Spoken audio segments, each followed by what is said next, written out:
Hello, good morning everyone. So here I am again with a new topic that is on Maurya. पिछले video में हमने क्या था, Shunga dynasty कर लिया था और नंदा डायनेस्टी कर लिया था। और नंदा डायनेस्टी में घनानंद को मारकर चंद्रगुप्त मौर्य कौटिल्य की मदद से अपने मौर्य डायनेस्टी का जो भी है गठन करते हैं। और एक नई डायनेस्टी, एक सबसे बेस्ट अभी तक कहे जाने वाली, मतलब ठीक है, गुप्ता एज को गोल्डन पीरियड का तक कहा जाता है, लेकिन मौर्य भी अभी तक के सबसे बेस्ट थी, क्योंकि यहाँ पे सबसे पहले पॉलिटिकल यूनिफिकेशन हुआ था इंडिया का। क्योंकि पहले क्या था कि महाजनपद में सब बटे हुए थे, तो सब एक दूसरे के जो भी थे दुश्मन हुआ करते थे। जैसे कि अभी बैटल ऑफ हाइदस पीस में जो थे हमारे राजा सुदास, और इधर से थे सिकंदर। बोला जाता है कि सिकंदर ने, ये 326 बीसी में हुआ था, ठीक है, 326 बीसी में बैटल ऑफ हाइदस पीस हुआ था। और राजा सुदास सॉरी वो दशराज राज्य युद्ध के थे। लेकिन यहाँ पे जो हमारे पोरस राजा थे, बहुत बहुत ही महान, बहुत ही मतलब महान रूलर इनको बोला जाता है, क्योंकि इसने सिकंदर के आर्मी को रोक के रख दिया था कहा जाता है। लेकिन बहुत सारे हिस्टोरियन बोलते हैं कि अलेक्जेंडर जीता, लेकिन नहीं, कहीं ना कहीं हमें बहुत सारे एविडेंस है जिससे लगता है कि राजा पोरस ने जीत पाई थी।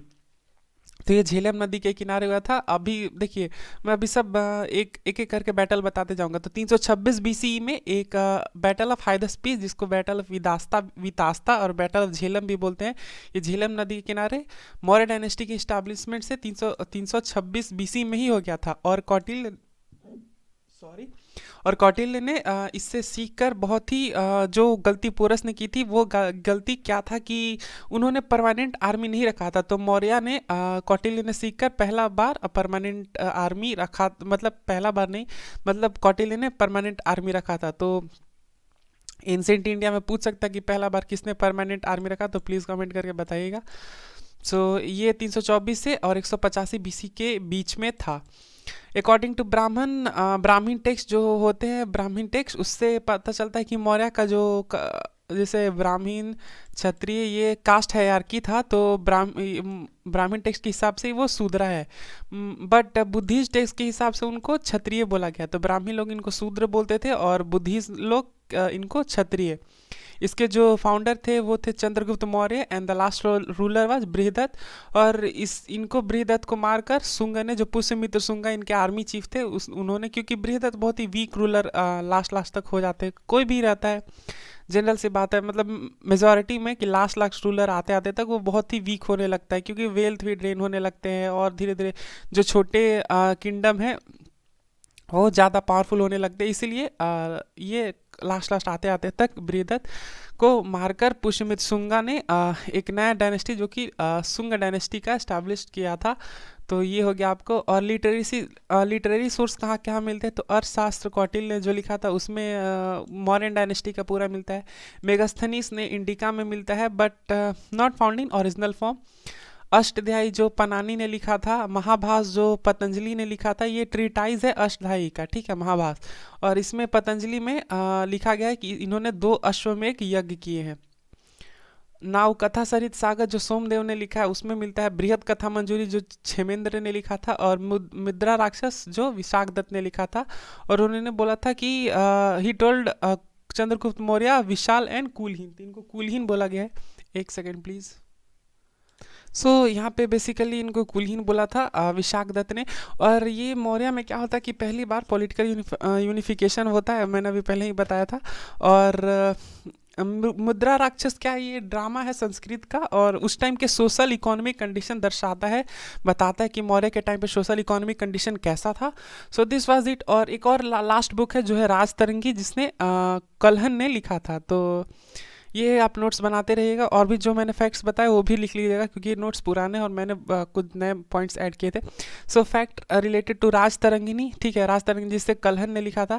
तो इसे निमोनिक टेक्निक से याद कर सकते हैं, मैंने भी किया है कुछ, मुझे एक एक पॉइंट याद है। फैक्ट रिलेटेड टू राज तरंगिनी, ये इंडिया का only one historical text of India है, और ये इसमें सिर्फ हिस्ट्री ऑफ कश्मीर का जो भी हिस्ट्री है वो मेंशन है। और कल्हन जो थे वो कोर्ट पोएट थे हर्षा के टाइम पे कश्मीर में। And the book was completed in 12th century under king Jai Singh. तो ये जय सिंह के टाइम पे 12th सेंचुरी में ये बुक कंप्लीट किया गया है। और ये एक और आपको राजतरंगी कलहन ने लिखा, और विष्णु पुराण पुराण में भी मिलता है आपको, और बुद्धिस्ट टेक्स्ट बहुत सारे हैं, जैसे कि जिन्होंने बुद्धिस्ट ने बताया था कि ये श्रीलंकन सोर्स है। पहले दीपवंश और महावंश ये श्रीलंकन सोर्स है, और इसी में बताया गया था कि ये क्षत्रिय थे, लेकिन ब्राह्मण टेक्स्ट बोलते थे ये ब्राह्मण्स थे, अरे सॉरी शूद्रस थे, ठीक है। तो क्षत्रिय बोला था यही बुद्धिस्ट टेक्स्ट ने। तो दीपवंश, महावंश और दीपवंदन और महाबुद्धिवंश, तो ये बुद्धिस्ट टेक्स्ट है। ये सब सोर्सेस है जहाँ से मॉडर्न हिस्ट्री का पता चलता है। जैन टेक्स्ट में हो गया आपका कल्पसूत्रा, जिस बृहद बाहुल ने लिखा, भद्र बाहुल ने लिखा था कल्पसूत्रा, और 25 पर्वन हेमचंद ने लिखा था, ठीक है। अब आते हैं कि फॉरेन सोर्स जो भी थे मौर्य के, उसमें क्या क्या था। तो स्ट्रैबो जो जिन्होंने ज्योग्राफी अपना बुक लिखा है, उसमें मौर्यन का हिस्ट्री मिलता है। क्रूटियस जिसने ट्रेवल अकाउंट लिखा था अपना बुक, डायोडस इसने भी ट्रेवल अकाउंट, और प्लेनी की नेचुरल हिस्ट्री, और ये कुछ छोटे मोटे हैं, जस्टिन प्लूटर्क, नाइक्रस, एरिस्टोटल एंड वन साइप्टस। तो ये हो गया। अब आते हैं कौटिल्य के अर्थशास्त्र पे, ठीक है, जिसमें सबसे ज़्यादा वर्णन यही का मिलता है। और इसमें मौर्य का ये फर्स्ट लॉ टेक्स्ट भी बोला जाता है इंडिया का, and written by Kautilya, and it has 15 part and 180 episodes.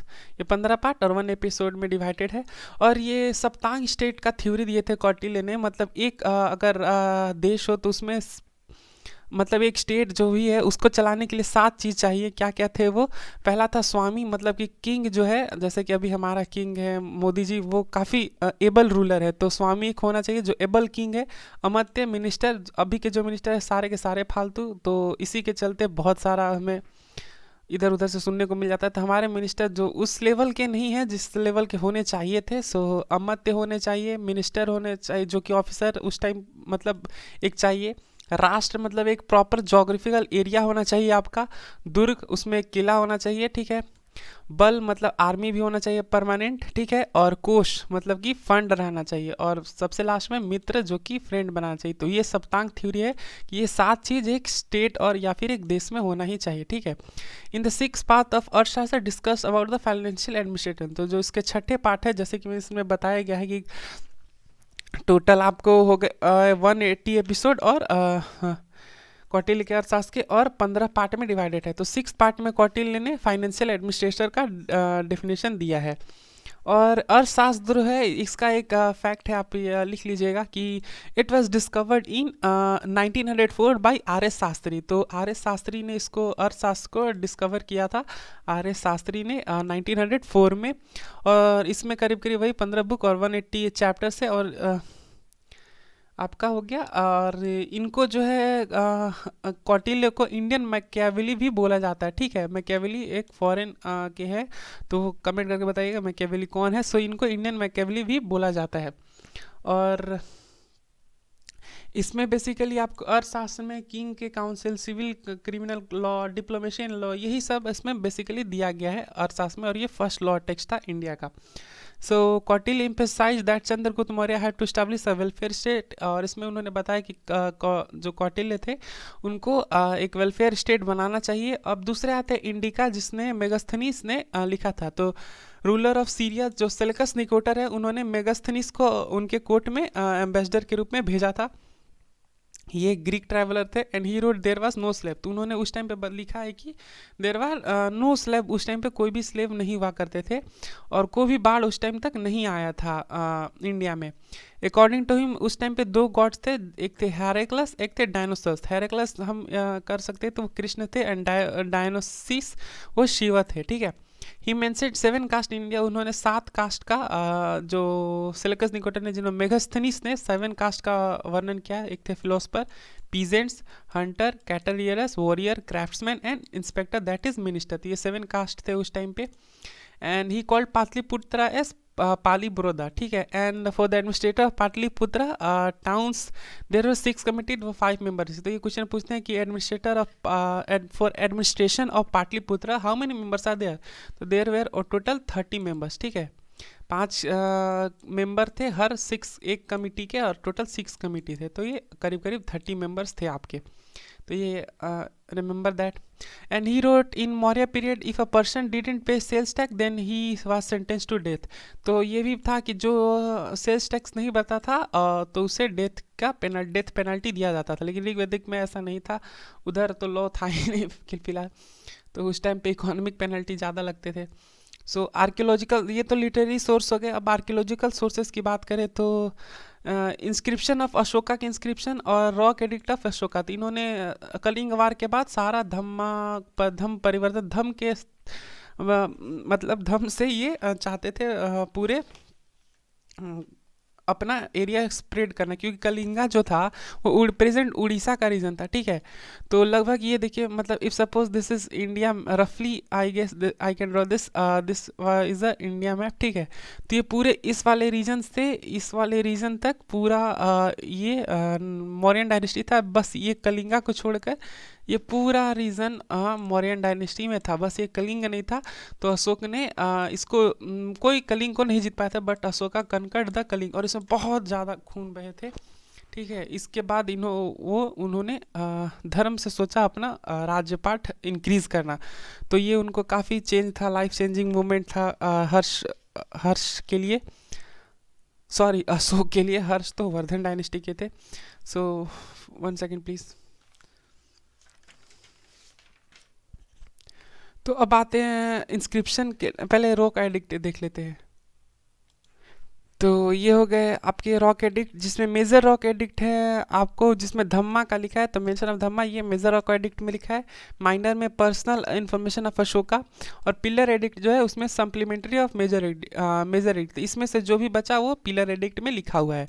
Coming to fact related to inscription, तो टोटल इंस्क्रिप्शन इसमें 40 है, और मैक्सिमम जो रिटेंस है वो पत्थर पे है, and some other objects. James Prinseps ने 1837 में सारे इंस्क्रिप्शन को पढ़ा, and he give the credit Sri Lankan king Mogaliputra not Ashoka. तो इसने ये आदमी ने जो बताया, ये जेम्स प्रिंसेप्स, इसने सारा जो रॉक एडिट का था, मतलब क्रेडिट इसको देता है, ये मोगलीपुत्रा को देता है कि ये थे, अशोक ने नहीं किया, ये मोगलीपुत्रा ने किया। बट 1915 फर्स्ट टाइम मास्के जो कर्नाटक के थे clear that these are inscription of Ashoka. तो 1915 में मास्के ने इसके क्लियर किया कि नहीं ये अशोका का, ठीक है। Apart from this Ashoka inscription from 3 places, जैसे गुर्जर, नेतुर और उदय गुल्लम में ये अशोका के जो थे इंस्क्रिप्शन मिले हैं। और बैटल ऑफ कलिंगा जो है वो 13 इंस्क्रिप्शन में आपको मिलेगा अशोक के। तो 261 बीसी में जो हुआ था अशोक और नंद राज्य के बीच, ये 13th इंस्क्रिप्शन में मिलेगा आपको। और ये हाँ, चंद्रगुप्त मौर्य के साथ सेल्यूकस निकोटर का भी साथ में वॉर होता है, ठीक है। तो ये करीब करीब आपको हो गया। और ये जो जेम्स प्रिंसेप ने ये सब जो मिला वो पाली लैंग्वेज में, ठीक है। तो ये आप याद रखिएगा, ये पाली लैंग्वेज में है, और प्राकृत में भी, पाली और प्राकृत लैंग्वेज आपको इंस्क्रिप्शन लिखे हुए हैं, ठीक है। तो apart from this Ashoka inscription from 3 places, जो कि हो गया गुर्जर और नेतुर और उदय गुल्लम। और नॉर्थ वेस्टर्न में जो भी इंस्क्रिप्शन मिले हैं, तो ये तो आपको इस साइड वाले पोर्शन में हो गए इंडिया के, इधर वाले पोर्शन में आपको ये पोर्शन में ज़्यादा था। और इधर जो भी नॉर्थ वेस्ट फ्रंटियर वाले रीजन पे था उसमें खरोष्टी स्क्रिप्ट यूज़ हुआ है, तो ये ईरान से आई थी खरोष्टी स्क्रिप्ट, ठीक है। तो only 4 inscription have name of Ashoka, तो 4 इंस्क्रिप्शन पे अशोका के नाम है, टोटल 30 थे। So the Ashoka inscription is in detailed empire expansion, foreign policy और रिलीजन के बारे में लिखा गया है। Doctor Bhandarkar on the basic of inscription wrote life of Ashoka. Language of inscription देखिए प्राकृत है और पाली भी है, ठीक है। अब स्क्रिप्ट्स की बात करें तो रॉक एडिक्ट्स में 4 स्क्रिप्ट का यूज हुआ है, ग्रीक, ईरान के अरमानी और खरोष्टी और ब्राह्मणी। तो ब्राह्मणी का मोस्टली यूज हुआ है तो इस वाले पोर्शन पे, और इधर नॉर्थ वेस्ट वाले में आपको खरोष्टी दिखने को मिल जाएगा। पिलर एडिक्ट में आपको सिर्फ ब्राह्मण स्क्रिप्ट का देखने को मिलेगा। तो evidence of Kharosthi script from Shahbazgarhi and Mansehra in Pakistan. तो मैंने बोला था कि नॉर्थ वेस्ट वाले रीजन पे क्वेश्चन आ सकता है, तो सिंपल सा दिमाग लगा, क्योंकि वहाँ एलिमिनेट करना रहता है, ऑप्शन आपको पता होता है नहीं। तो शाहबर्गी जो पाकिस्तान में, मनसेरा तो नॉर्थ वेस्ट वाले रीजन में हो गया, तो खरोष्टी उधर आपको नॉर्थ वेस्ट रीजन में, क्योंकि ये उधर ही से ही आया है। तो रीजनल जो भी थे रीजनल एरिया में उसका ज़रूर अफेक्ट रहता था। अरमानिक तकसीला में मिला है पाकिस्तान वाले एरिया में, तक्षशिला सॉरी। जॉइंट स्क्रिप्ट आपको ग्रीक और अरमानिक मिला कांधार अफगानिस्तान में। एक्चुअली यहाँ पे हो गया आपको सब तो नॉर्थ वेस्ट में ही मिले, लेकिन खरोष्टी जो याद अब कर ही लीजिएगा कि साहसगढ़ी और मनसेरा में मिले। तो okay, this was it. Now coming to the major rock edict जो मिले कहाँ कहाँ पे। तो ये आप देख लीजिए कि 8 जगह पे मिले हैं, पूरे टोटल 8 जगह पे 14 रॉक एडिक्ट मिले हैं। अब इनमें से बात करते हैं, ये आपको देखने को मिल जाएगा धौली जगह और उड़ीसा, ये सब आप पढ़ लीजिएगा। फर्स्ट में क्या है लिखा है, तो बैन ऑन एनिमल, ये सब रॉक एडिक्ट है, बड़े बड़े पत्थर पे लिखा हुआ। तो मेजर रॉक एडिक्ट इतना बड़ा पत्थर आता था उस पर लिखा हुआ था सब लैंग्वेज में, ठीक है। अगले बार से मैंने फोटो भी इसमें लगा देनी है क्योंकि मैंने भी नहीं लगा। तो पहले में क्या लिखा है कि बैन ऑन एनिमल सेक्रीफाइस और बैन उस सभा समिति जो बनते थे उसमें बैन था और एनिमल सेक्रीफाइस पे बैन था। दूसरा में क्या था कि चोल पंडे जो नेबरिंग स्टेट थे उनके बारे में लिखा गया था। केरल पुत्रा जो चेरा में थे वो था।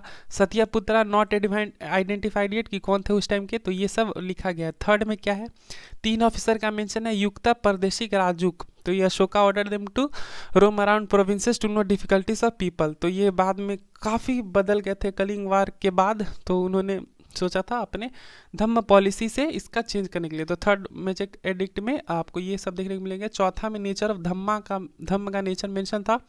पांचवा में नए ऑफिसर का इसमें मेंशन किया गया जिसका काम था धम्मा का प्रोपगेशन करना और चैरिटी वर्क आदमी पीपल के लिए बढ़ाना। छठा में क्या था कि Ashoka declared that he is available for, सबके लिए वो कभी भी कहीं भी हाजिर है। आपको सातवां में है कि self confidence, purity of thought, self control is mention.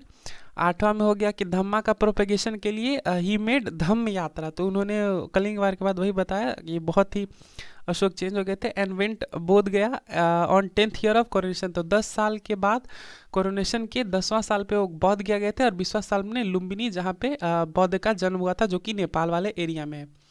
9th में है कि ban on festival and assemblies, ठीक है।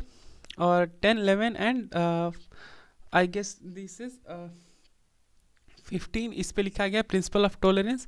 इन 12 सॉरी ये 12 है, 10, 11 and 12 in 12 1 female officer is also mentioned. और सबसे इम्पॉर्टेंट जो कि है 12th, उसके अभी सॉरी ये 11th में आपको देखने को मिल जाएगा कि 1 female officer is mentioned and principal of tolerance that is in 10th। और 12th में जो कि मोस्ट इम्पॉर्टेंट है, एक्चुअली ये 13 है, ठीक है, ये 13 रॉक एडिक्ट में। तो यहाँ आप करेक्ट कर लीजिएगा क्योंकि Ashoka attacked Kalinga 261 BC after 8 year of coronation. 1 lakh people died and 2.5 lakh were captured. सोच लो वो 1.5 लाख के आसपास। तो इसी की वजह से पूरा जो रक्त से खून मतलब हर जगह पे हो गए थे।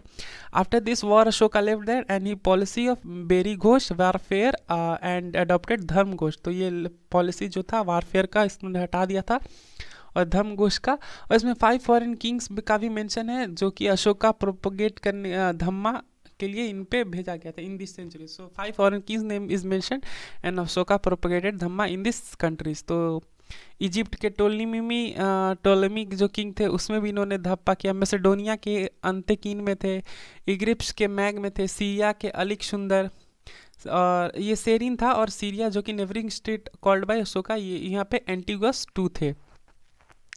14 है वहाँ पे, तो ये 13 था, ठीक है, ये 13 था, ये 14 था। If any mistake made by writer he should be pardon.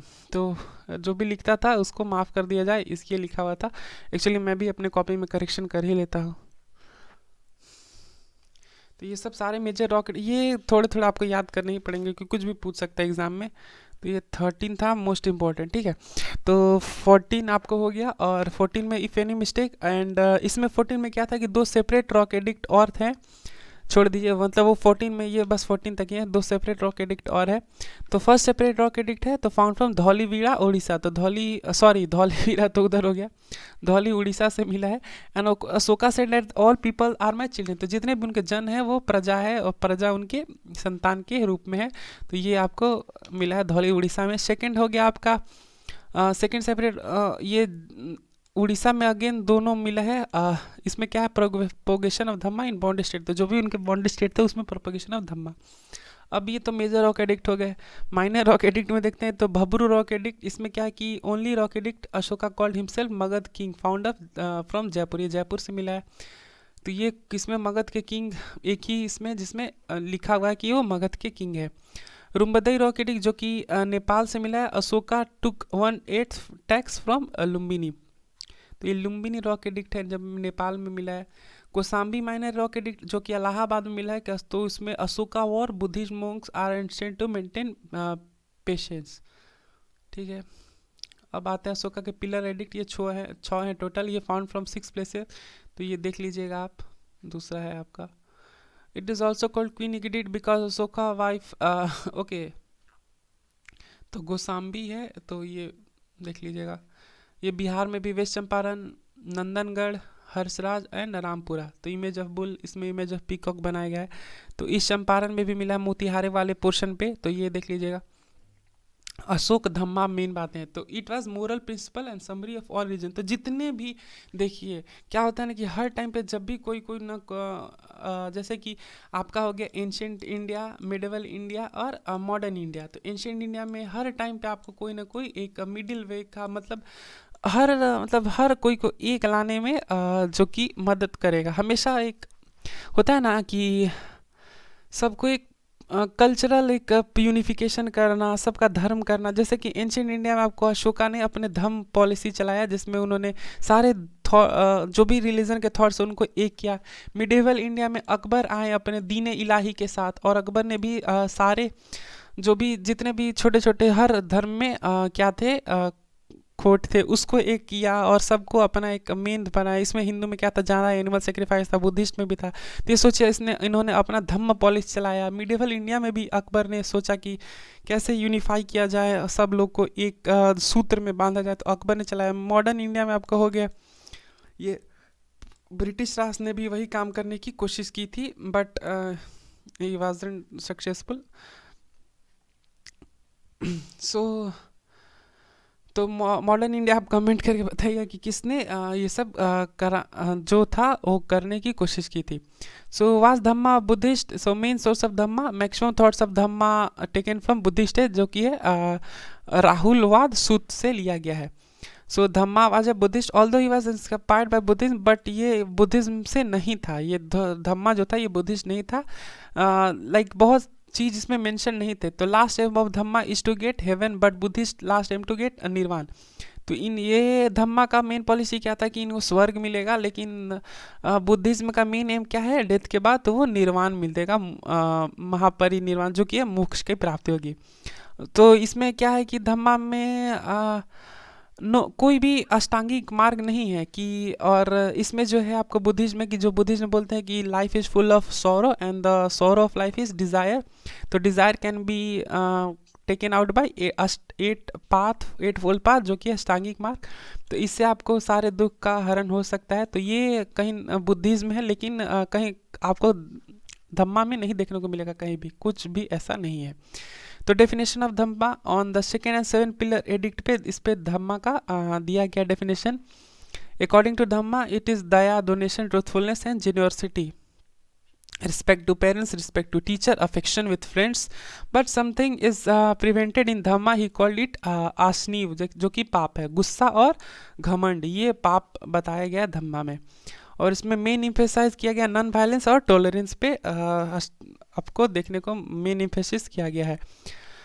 इसमें controversy regarding Dhamma, humanitarian cause और पॉलिटिकल कॉज ये बताया गया है। ह्यूमैनिटेरियन में due to Kalinga war he left the war, ठीक है।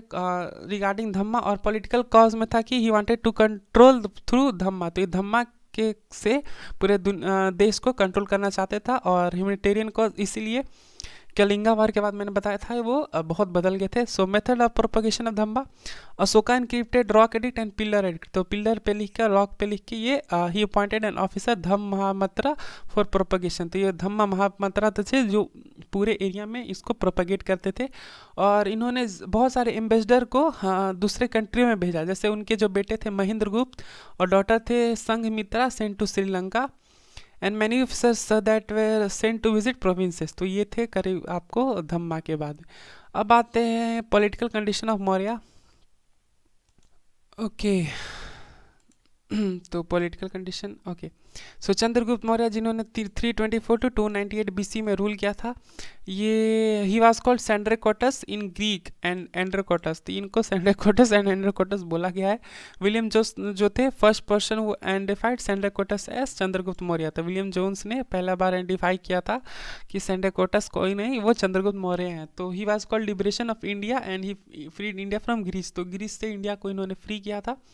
And he got scientific boundary from India and captured Kandhar in northwest and India was active from that area only। तो इनको पता था कि जो भी पोर्शन थे तो ये इंडिया है, ठीक है, तो ये तीन साइड से तो आपको सी ई है, मतलब कि आपको समुद्र ही मिलेगा, तो इनको पता था कि जो भी आएंगे नॉर्थ वेस्ट फ्रंटियर से ही आएंगे।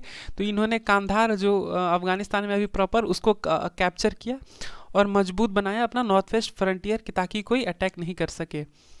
इनका फॉरेन रिलेशन देख लेते हैं तो सीरिया के साथ, तो it is being said that Syria के जो रूलर थे और इनके साथ एक फाइट हुआ था, सेड क्या मतलब बोला ही है, हुआ ही था 305 बीसी में, और चंद्रगुप्त मौर्य जीत गए थे उस टाइम पे, और वो सेलिकस निकेटर खुश होकर एक ट्रीटी साइन हुआ था निकोटर के साथ। और Maurya and Nicator main condition क्या था, तो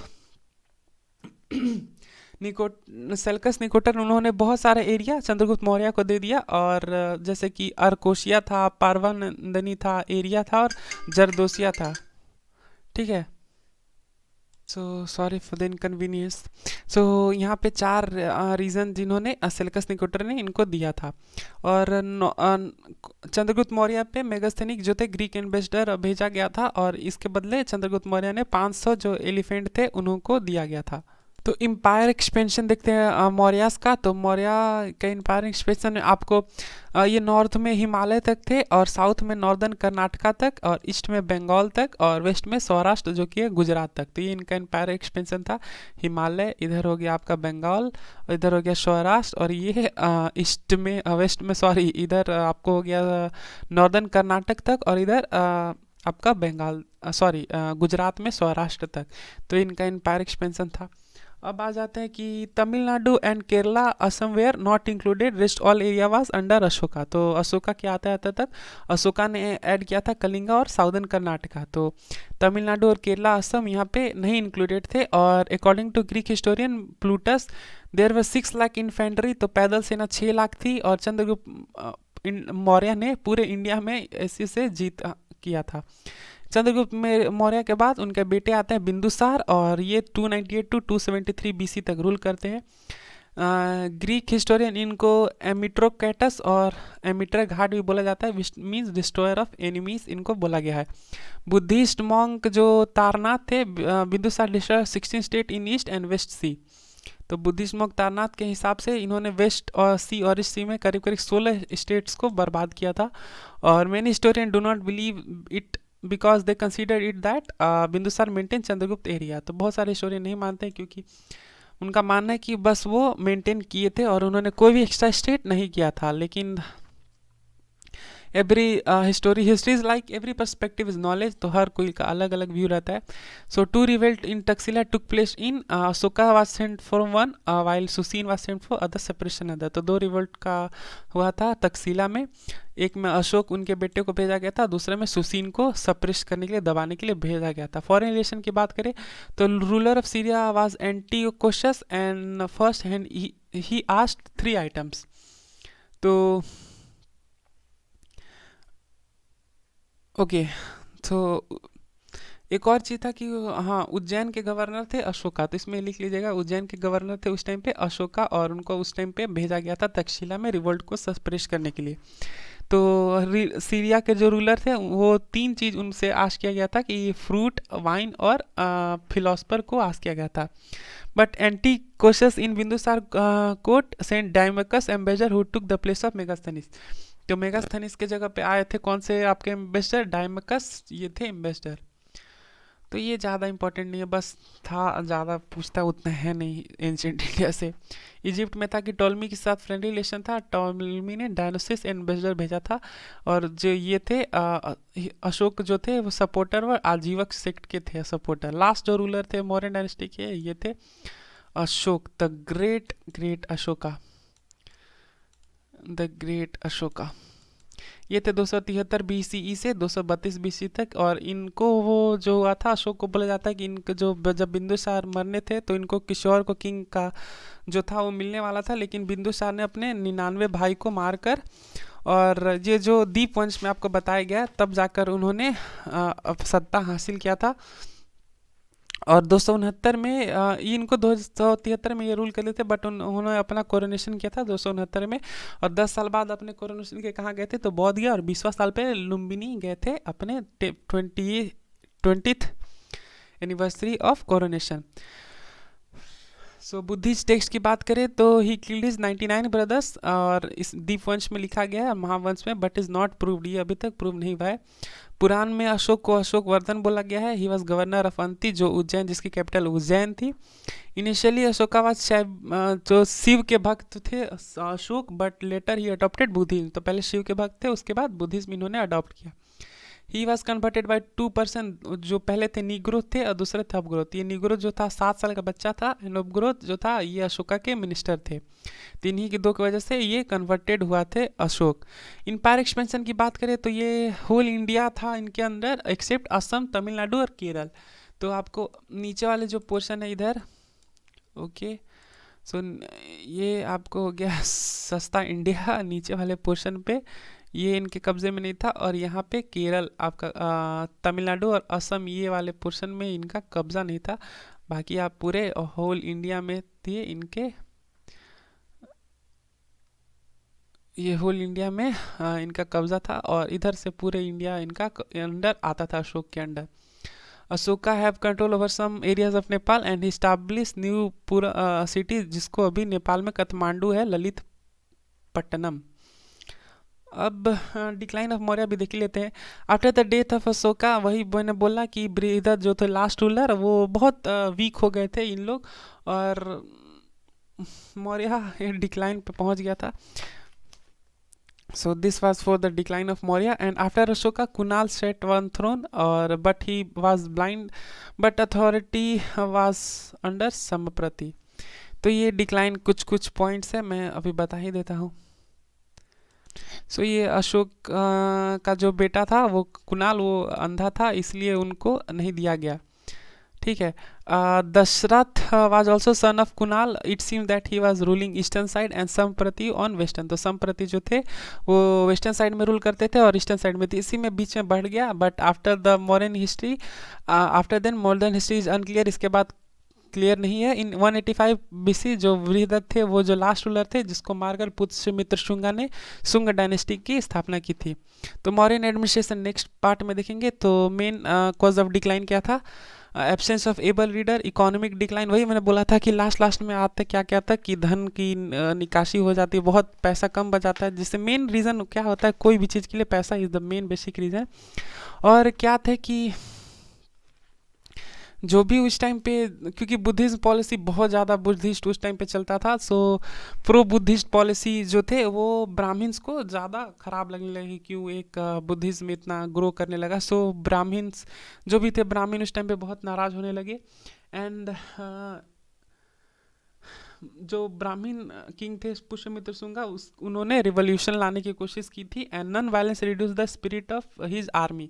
क्योंकि देखिए क्या था ना कि जो भी इनकी स्टैंडिंग आर्मी थी, मतलब आर्मी बहुत ही एबल थी मौर्यंस की, अशोका ने धम्म पॉलिसी अपनाया, तो पूरा नॉन वायलेंस, कोई भी क्या होगा कि संगत से गुण होता है, संगत से गुण जाता, तो जितने भी आर्मी थे वो सब नॉन वायलेंस के चलते इनका आर्मी ठंडा पड़ गया था, मतलब स्पिरिट जितना भी था इनका आर्मी का वो लूज हो गया था। इसी कारण ज़्यादा रेवोल्यूशन हो गया, प्रो बुद्धिस्ट पॉलिसी के कारण आपको डिक्लाइन देखने को मिल जाएगा। So dissatisfaction of public against the provincial ruler, तो यही था, ज़्यादा कुछ था नहीं, मतलब हर डिक्लाइन हो ही जाता है कोई ना कोई का। So modern administration next part में देखेंगे। Thank you very much for watching this video, I hope you like it, thank you.